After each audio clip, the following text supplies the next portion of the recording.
자신의 영정사진을 미리 찍어두는 것에 대해 생각해 보신 적이 있나요? 그것이 실은 삶에 대한 가장 다정하고 부드러운 화답이 될 수 있다는 사실을 말입니다.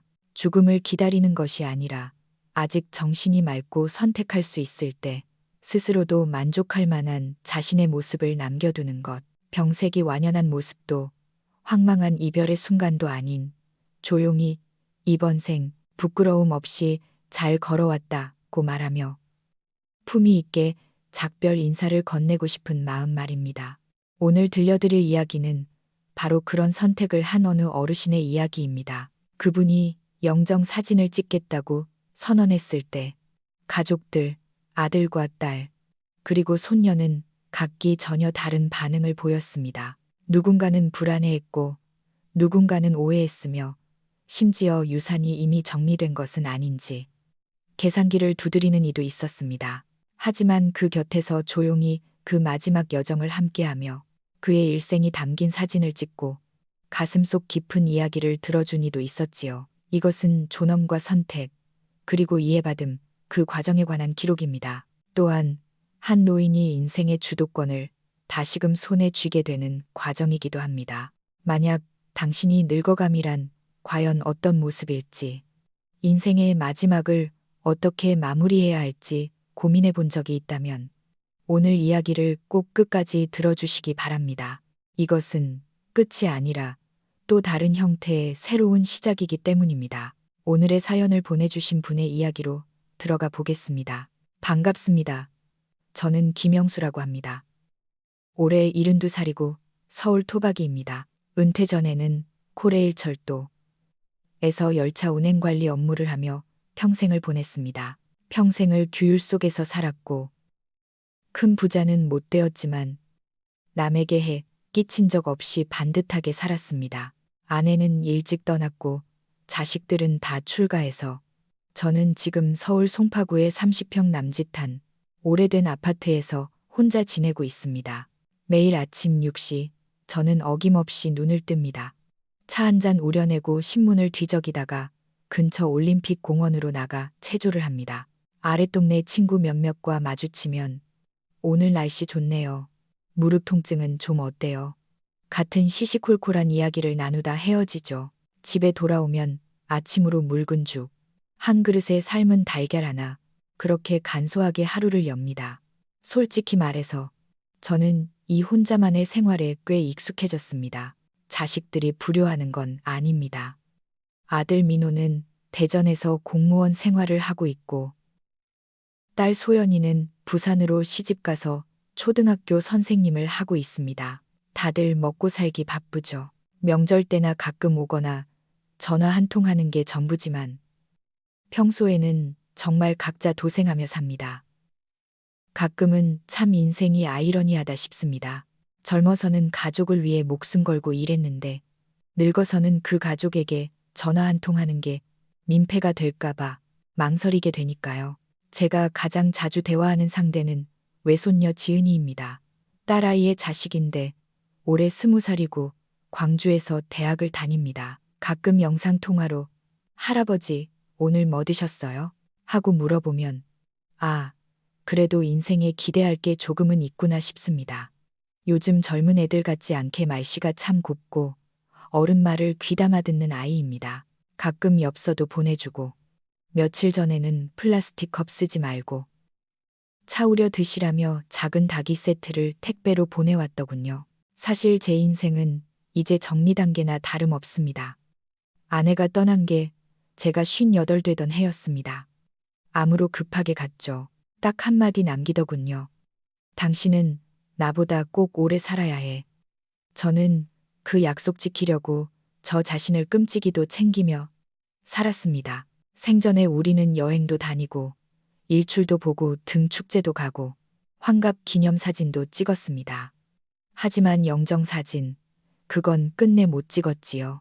영정사진을 찍어야겠다는 생각이 든 건 지난주였습니다. 매일 공원에 나오던 이 영감님이 갑자기 안 보이는 겁니다. 저처럼 매일 출근 도장 찍던 양반인데 말이죠. 다음 날 오후에야 들었습니다. 심근경색으로 화장실에서 쓰러져 돌아가셨다고요. 급하게 정말 급하게 가셨더군요. 저에게 더 큰 충격을 준 건 장례식장이었습니다. 유가족들이 급한 대로 10년도 더 된 주민등록증 사진을 확대해서 영정 사진으로 썼더군요. 흐릿하게 깨진 화질에 머리는 헝클어진 모습, 솔직히 말해 고인답지도 품이 있지도 않았습니다. 집에 돌아와 소파에 앉아 벽에 걸린 누렇게 바랜 여행 사진들을 멍하니 바라보는데 문득 그런 생각이 스쳤습니다. 나도 미리 찍어둬야 하지 않을까? 죽고 싶다는 게 아니라 내가 좋아하는 내 모습을 내 손으로 남겨두고 싶다는 생각. 주민등록증 사진도 아니고 남이 골라준 사진도 아니고 내가 직접 고른 그 사진으로 말입니다. 그 생각을 입 밖으로 낸 건 지극히 평범한 수요일이었습니다. 아들 민호에게 전화를 걸어 말했죠. 민호야, 아비가 영정 사진을 좀 찍고 싶구나. 전화기 너머로 5초간 정적이 흘렀습니다. 그러더니 아들은 충격과 경계심이 뒤섞인 목소리로 물었습니다. 아버지, 어디 몸이 안 좋으세요? 병원 가보셨어요? 저는 덤덤하게 웃으며 말했습니다. 아니다.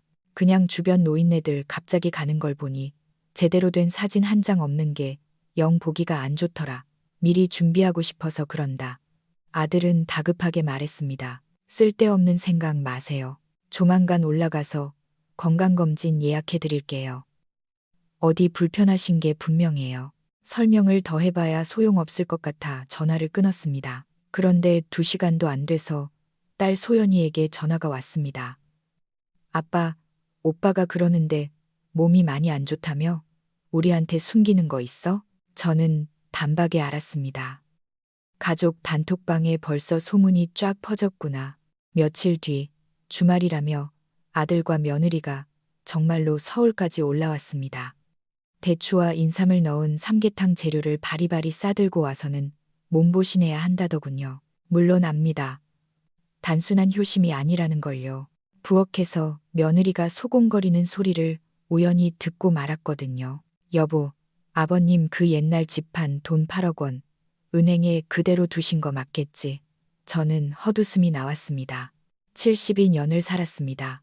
눈치코치 다 있습니다. 자식들이 예전에는 정말 저를 걱정했지만 지금은 유산 분배가 늦어질까봐 걱정하는 겁니다. 하지만 탓하진 않습니다. 사람 마음이 그렇습니다. 재산이 그대로 있을 때는 효심이 유지되지만 재산이 움직일 기미가 보이면 효심도 변질되기 마련이니까요. 그날 밤 저는 삼계탕을 반만 먹고 나머지는 싱크대에 부어버렸습니다. 낭비가 아닙니다. 이 국물 맛이 저를 위한 게 아니라 그들의 불안을 잠재우기 위한 맛이라는 걸 깨달았기 때문입니다. 벽에 걸린 아내 사진을 보며 혼잣말을 했습니다. 그래도 나는 찍을 거야. 나를 위해서. 다음 날 아침 여느 때처럼 공원에 나가 체조를 하는데 무릎이 좀 뻐근했습니다. 잠시 벤치에 앉아 쉬는데 먼저 가니 영감님의 빈자리가 유독 크게 느껴졌습니다. 찬바람이 불고 의자가 썰렁했습니다. 제대로 된 사진 한 장 남겨야겠다는 결심이 더 단단해졌습니다. 집에 돌아와 옷장에서 짙은 감색 양복을 꺼냈습니다. 은퇴식 때 입었던 옷입니다. 단추도 멀쩡하고 옷깃은 약간 바랬지만 아직 입을 만했습니다. 양복 밑에는 누렇게 변한 사진 한 장이 깔려 있었습니다. 30년 전 아내와 설악산에 갔을 때 찍은 사진이었습니다. 환하게 웃고 있는 아내의 얼굴. 당신이 못 찍은 거 내가 찍을게. 저는 다짐했습니다. 내가 살아있는 동안 당신이 남긴 아쉬움을 내 유산으로 만들지 않겠다고. 다시 아들 민호에게 전화를 걸었습니다. 어제보다 더 차분한 목소리로 말했죠. 민호야, 아빠 결정했다. 이번 주에 영정 사진 찍으러 갈 거다. 아들은 한참 침묵하더니 말했습니다. 아버지, 정 그러시면 저희가 같이 가 드릴게요. 근데 정말 어디 아픈 거 아니시죠? 솔직히 말씀해 보세요. 몸은 멀쩡하다니까. 그냥 찍고 싶은 거야. 늙으면 죽음을 기다리는 게 아니라 준비하며 사는 거다. 아들은 여전히 불안한 기색을 감추지 못하고 불쑥 본론을 꺼냈습니다. 그럼 그 예금이랑 집 문제는 어떻게 하실 생각인지 정리해 두셨어요? 아버지가 걱정돼서가 아니라 나중에 저희끼리 싸울까봐 그래요. 그 말이 나오자 오히려 웃음이 나더군요. 너희 그게 걱정이었냐? 걱정 마라. 내가 아주 깔끔하게 정리해뒀으니까. 아니, 아버지 오해 마세요. 저는 그냥 아들이 우물쭈물하는 변명을 듣기 싫어 전화를 끊었습니다. 30분도 안 돼서 이번엔 딸 소연이가 전화했습니다. 아빠, 진짜 영정사진 찍을 거야? 의사가 우리한테 말 안 해준 병이라도 있어. 전화기를 쥐고 있는데 코끝이 찡했습니다. 지난 몇 년간 저는 투명 인간 같은 아버지였는데 영정사진이라는 단어 하나에 갑자기 곧 죽을지도 모르는 VIP가 되어버렸습니다. 아빠, 오빠랑 얘기했는데 만약 유산 정리하실 거면 미리 말씀해 주시는 게 좋아요. 오해 없게. 내가 언제 죽는다고 했냐? 저도 모르게 쏘아붙였습니다. 아니, 우린 갑자기 무슨 일 생길까봐. 딸의 목소리가 기어 들어갔습니다. 진명이는 아직 아빠 이름으로 되어 있지. 대답하지 않았습니다. 뻔한 속내니까요. 송파구의 이 아파트 꽤 나갑니다. 10억은 좋게 넘죠. 전부터 애들은 넌지시 제가 실버타운으로 가고 집을 팔아 정리해 주길 바랐습니다. 제가 꿈쩍도 안 했지만요. 그들이 두려워하는 건 제 죽음이 아니라 그 사진 한 장 찍고 난 뒤에 벌어질 제 결정이었습니다. 그날 저녁은 혼자 밥을 먹었습니다. 흰 쌀밥에 김치, 꽁치 통조림 하나, 정막이 싫어 텔레비전을 틀어놨습니다. 심란하게 밥을 먹는데 휴대전화가 울렸습니다. 손녀 지은이의 카카오톡 메시지였습니다. 할아버지, 영정사진 찍으신다면서요? 얘도 재수없게 왜 그러시냐고 말리겠지 싶었습니다. 그런데 연이어 메시지가 왔습니다. 어떤 옷 입으실 거예요? 제가 셔츠 고르는 거 도와드릴까요? 그리고 우리 학교 사진, 동아리 선배 중에 진짜 사진 잘 찍는 사람 있는데 제가 부탁해 볼까요? 저는 멍하니 화면을 보다가 피식 웃고 말았습니다. 너는 이게 이상하지 않니? 제가 묻자 지은이는 바로 답장을 보냈습니다. 전혀요. 영정사진이 꼭 죽으라고 저주하는 건 아니잖아요. 오히려 할아버지가 가장 좋아하는 모습을 직접 고르는 거니까 더 좋죠. 마치 시집의 표지 사진처럼요. 할아버지 인생의 대표작이잖아요. 손녀가 보낸 고양이 증명사진 이모티콘을 보며 저는 소리내어 웃었습니다. 비린내 나던 꽁치 통조림이 조금은 고소하게 느껴졌습니다. 저는 나중에 할아버지 사진 볼 때 뻣뻣한 증명사진 말고 진짜 멋진 사진 보고 싶어요.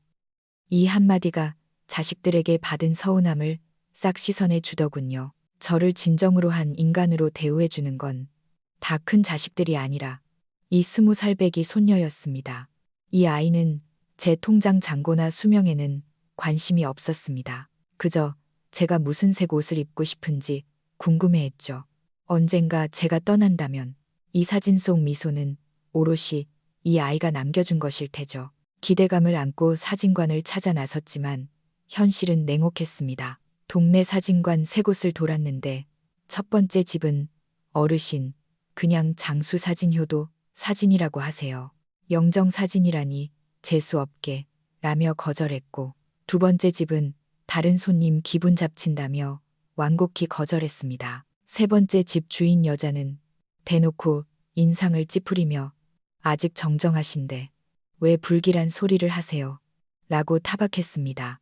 저는 말없이 나왔습니다. 지하철역 벤치에 한참을 앉아 있었습니다. 뺨을 스치는 바람이 찼습니다. 사람들은 죽음을 두려워하는 나머지 남이 죽음을 준비하는 모습조차 용납하지 못하는구나 싶었습니다. 지은이에게 메시지를 보냈습니다. 그 선배라는 학생 아직 영정 사진 찍어줄 수 있다고 하니 답장은 바로 왔습니다. 당연하죠. 선배가 그러는데 할아버지만 괜찮으시면 무료로 마음에 드실 때까지 찍어드리겠대요. 저는 웃으며 답했습니다. 그럼 날 잡자. 아주 멋지게 찍어야겠다. 질 수 없지. 영정 사진을 찍겠다고 선언한 뒤로 집안 공기는 완전히 달라졌습니다. 제 집이 아니라 자식들 마음속의 공기 말입니다. 아들 민호는 뻔질나게 안부 문자를 보내왔습니다. 혈압은 재보셨냐? 혹시 집 시세 알아보려고 부동산 다녀오셨냐? 등등. 그 문자들 너머로 머릿속 주판 튕기는 소리가 들리는 듯 했습니다. 딸 소연이도 갑자기 서울에 볼 일이 있다며 들렀습니다. 아빠 좋아하는 족발 사왔어 라며 말문을 열었지만 눈동자는 집안 곳곳을 훑고 있었습니다. 어느 날 아들이 쭈뼛거리며 물었습니다. 아빠, 집문서랑 인감도장은 어디 두셨어요? 예전엔 은행 금고에 두신다더니. 저는 되물었습니다. 그건 왜 갑자기 묻니? 아니, 혹시 나중에 급하게 대리인 서류라도 필요할까봐. 나중이라니 그게 언제를 말하는 거냐? 제 눈을 똑바로 쳐다보며 묻자 아들은 말문이 막힌 듯 찻잔만 만지작거렸습니다. 그 순간 아들은 저를 아버지가 아니라 만기일이 다가오는 적금 통장 보듯 했습니다. 더 충격적인 건 옆집 박 여사의 말이었습니다. 영감님, 아드님 참 효자네. 엊그제 우리 아파트 밑에 은행에서 봤는데 아주 바빠 보이더라고. 가슴이 철렁했습니다. 아들이 은행에서 뭘 했겠습니까? 제 계좌 조회나 잔고 증명 따위를 문의했겠죠. 저는 이제야 깨달았습니다. 그들은 제가 죽는 걸 두려워하는 게 아닙니다. 제가 미리 손을 써둘까봐 두려워하는 겁니다. 제가 유언장이라도 써서 공증을 받아버리면 공평하든 불공평하든 그들은 받아들여야 하니까요. 그날 밤 베란다에 앉아 식은 차를 마셨습니다. 10년 전 아내가 병상에서 내 손을 잡고 했던 말이 떠올랐습니다. 당신이 아이들 길 잘 닦아줘요. 여보, 나는 다 닦아줬어. 그런데 내 마지막 길은 누가 같이 걸어줄까? 다음 날 저는 은행 통장을 꺼내 정리했습니다. 생활비 통장에 3천만 원 정도 남겨두고 옛날 집을 팔아 마련해둔 정기예금 8억 원은 신탁으로 묶었습니다. 변호사 서명 없이는 인출할 수 없도록요. 제가 떠나면 이 돈을 셋으로 나눌 생각이었습니다. 아들, 딸, 그리고 원래는 손녀 지은이 이름을 넣으려다 펜을 멈췄습니다. 돈 때문에 손녀가 곤란해질까 봐서가 아니라 아직 기다려보고 싶어서였습니다. 정말 나를 사람으로 기억해주는 아이인지. 저는 촬영 당일이 될 때까지 가족들에게 아무 말도 안 했습니다. 어차피 그들의 속내는 다 알았으니까요. 대신 혼자 조용히 준비했습니다. 머리도 다듬고 양복도 다림질하고 주머니에는 아내가 좋아했던 수국 꽃잎을 말려둔 것을 넣었습니다. 누구에게 보여주기 위함이 아니라 제 삶에 대한 예의를 갖추기 위해서였습니다. 토요일 아침 지은이가 양손 가득 짐을 들고 도착했습니다. 할아버지, 오늘따라 왜 이렇게 잘생기셨어요? 임마, 내가 왕년에는 얼굴로 밥 먹고 살았다. 우리는 농담을 주고받으며 올림픽 공원으로 향했습니다. 공원 한적한 곳, 붉은 벽돌담 앞에 젊은 청년이 장비를 세팅하고 있었습니다. 지은이의 선배 준우였습니다. 안녕하세요, 어르신. 오늘 햇살이 기가 막힙니다. 치열하게 살아오신 분을 담기에 딱 좋은 날씨예요. 영정 사진이라는 말 대신 살아오신 분을 담는다는 표현이 참 따뜻했습니다. 촬영은 순조로웠습니다. 첫 컷은 서서 먼 곳을 응시하는 포즈였습니다. 준우 군이 말했습니다. 렌즈 보지 마시고 가장 그리운 사람을 떠올려 보세요. 저는 아내를 생각했습니다. 양평의 작은 펜션 베란다에서 우리 늙으면 같이 사진 찍어서 걸어두자고 했던 그 웃음. 두 번째는 붉은 벽돌담에 기대 앉은 모습. 나뭇잎 사이로 햇살이 내 얼굴에 얼룩덜룩 그림자를 만들었습니다. 가장 자랑스러운 일을 생각해 보세요. 저는 미소 지었습니다. 아내에게 부끄럽지 않게 살았고, 자식들 굶기지 않았고, 지금 이렇게 예쁜 손녀가 내 곁에 있다는 사실. 세 번째는 아내의 독사진을 가슴에 품고 찍었습니다. 할아버지, 너무 슬픈 표정 짓지 마세요. 지은이가 옷매무새를 만져주며 속삭였습니다. 슬픈 게 아니야. 고마워서 그래. 촬영이 끝나고 벤치에 앉아 지은이가 싸온 샌드위치를 먹었습니다. 도시락 속에 쪽지가 들어있더군요. 김영수님의 인생 대표작 완성을 축하드립니다. 코끝이 시큰해졌습니다. 지은아, 하래비가 왜 이 시점에 굳이 이걸 찍는지 아냐? 스스로 마지막 모습을 정하고 싶으신 거잖아요. 맞다. 나중에 자식들이 부랴부랴 서랍 뒤져서 엉뚱한 사진 걸어놓는 거 싫다. 그날이 오면 사람들이 보는 그 사진은 내가 고른 거야. 억지로 맞춘 게 아니라. 손녀가 고개를 끄덕였습니다. 나중에 변호사가 너한테 뭘 남겼다고 연락해도 너무 놀라지 마라. 네, 무슨. 나중에 알게 된다. 사진을 인화해서 집에 걸어두고 며칠 뒤 사달이 났습니다. 지은이가 SNS에 제 흑백 사진 얼굴은 잘 안 보이는 뒷모습을 올리며 할아버지와 함께한 인생 과제라는 글을 썼는데 그걸 딸 소연이가 본 겁니다. 전화가 불이 났습니다. 아빠, 도대체 왜 그래? 지은이는 왜 그런 불길한 걸 올려? 아빠 진짜 어디 아파? 울먹이는 딸에게 저는 차갑게 말했습니다. 내가 사진 한 장 찍었다고 당장 죽는 사람 취급이냐? 말도 안 하고 유언장 썼다며. 오빠가 그러는데 변호사 만났다면서. 그래, 만났다. 내 인생 내가 정리하는 게 뭐 어때서. 아빠 진짜 너무해. 지은이가 사진 좀 찍어줬다고 걔한테만 뭐 주려는 거지? 딸의 본심이 튀어나왔습니다. 그래, 너희가 걱정하는 게 그거였구나. 내가 죽는 게 아니라 내가 남길 돈이 어디로 갈지가 걱정인 거지. 딸은 아무 말 못하고 전화를 끊었습니다. 곧이어 아들도 전화해서 난리를 쳤지만 저는 피곤하다며 끊어버렸습니다. 그날 밤 저는 서재에서 아름다운 마무리라고 적힌 붉은 파일을 꺼냈습니다. 유언장, 보험 증서, 신탁 서류가 들어있는 파일입니다. 마지막 페이지, 유산 분배 계획서에 서명했습니다. 현금 자산 8억 원. 신탁으로 묶은 이 돈의 배분은 이렇게 정했습니다. 아들 민호 2억 5천만 원 장례 및 사후 처리비 포함. 딸 소연 1억 5천만 원. 손녀 지은 3억 원. 기부 1억 원. 아내가 봉사하던 노인복지관. 집은 아들에게 넘기되 상속세는 본인이 부담하는 조건이었습니다. 이튿날 저는 황 변호사를 찾아가 서류를 공증받았습니다. 황 변호사가 물었습니다. 손녀분께 꽤 많은 몫을 주시네요. 자녀분들이 반발할 텐데요. 압니다.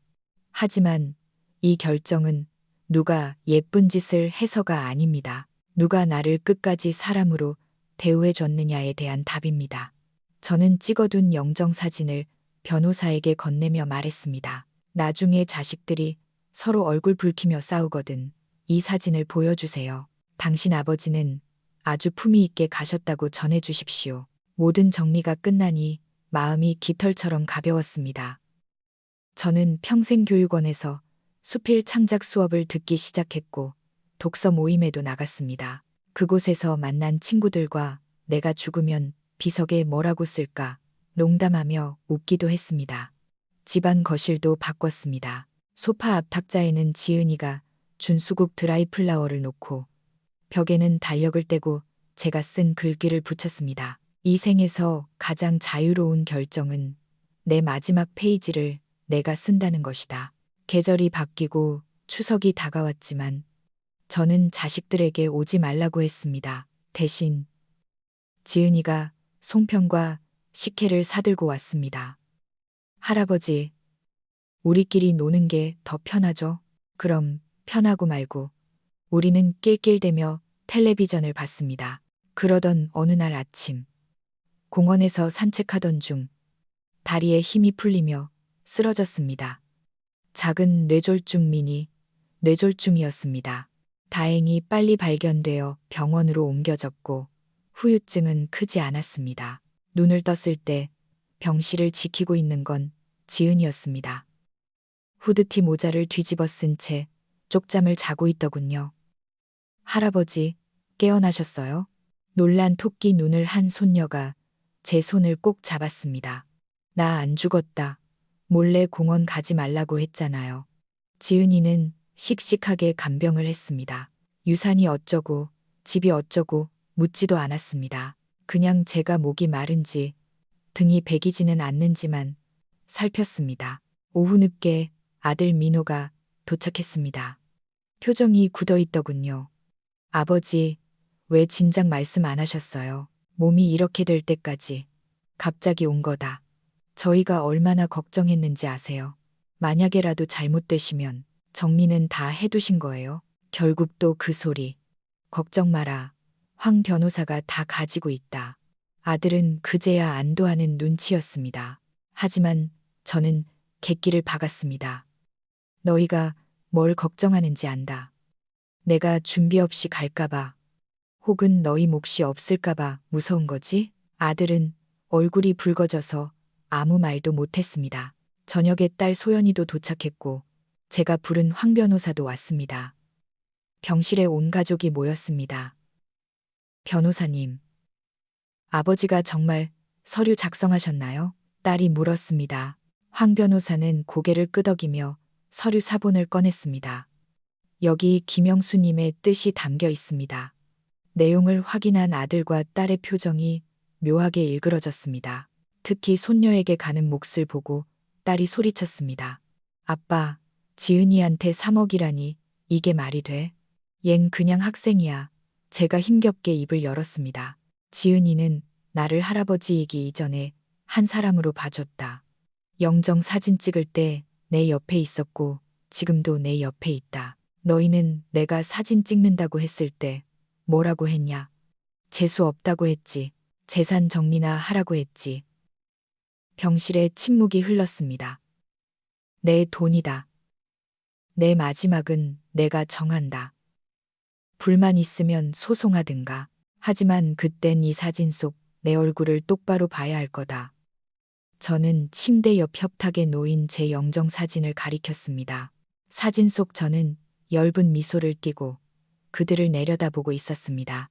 퇴원하는 날, 날씨가 참 좋았습니다. 지은이가 휠체어를 밀어주며 병원 문을 나섰습니다. 할아버지, 이제 뭐 하고 싶으세요? 창극 한 편 보고 싶구나. 그리고 우리 둘이서 사진 한 장 박자. 좋아요. 지금 바로 가요. 지은이가 활짝 웃으며 휠체어를 밀었습니다. 햇살이 따뜻했습니다. 집에 돌아와 저는 그 영정 사진을 거실 가장 잘 보이는 곳에 다시 걸었습니다. 할아버지, 저거 안 무서우세요? 지은이가 물었습니다. 아니, 아주 든든하다. 저 사진이 나한테 말해주거든. 김영수 씨. 아직 안 죽었으니 오늘을 제대로 사슈하고. 그 사진은 죽음을 부르는 부적이 아니라 남은 삶을 성실히 살게 하는 채찍이 되었습니다. 여러분, 죽음은 누구에게나 찾아옵니다. 하지만 그 마지막 장면을 누가 연출하느냐는 우리의 선택에 달려 있습니다. 남들이 허둥지둥 고른 낯선 사진 속에서 마지못해 떠나시겠습니까? 아니면 스스로 가장 나다운 미소를 짓고 당당하게 안녕을 고하시겠습니까? 오늘 제 이야기가 여러분의 삶, 그리고 마지막을 생각하는데 작은 울림이 되었으면 좋겠습니다. 여러분의 생각은 어떠신가요? 댓글로 남겨주세요. 지금까지 힐링 라이프였습니다. 구독과 좋아요 부탁드립니다. 감사합니다.